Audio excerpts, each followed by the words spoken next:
Ito yung Sir Robertson. Ito po yung Corolla Cross natin. Naka 17 alloy mods. Body color na yung door handle and side mirror. Naka smart key system na din po. I-click lang natin to, then mag-open na po siya. Ayan po. Tapos, ito po yung side repeater. Hybrid units po. Tapos, naka-projector headlight na rin po siya. At the same time, meron na din po siyang sensor sa likod tsaka sa harap. Tapos, ito po yung emblem natin.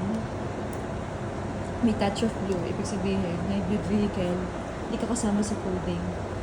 Ito naman po yung sa driver side natin. Yung kanina yung sinakyan nyo po. Power adjust, retractable side mirror, manual adjustment ng seats, auto leveling po ng ilaw.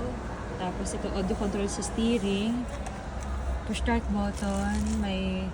Ito po yung susi. Ito pala yung susi kanina. Hindi pala natin na-start kanina. Ayan po siya. Tapos naka-touch screen monitor.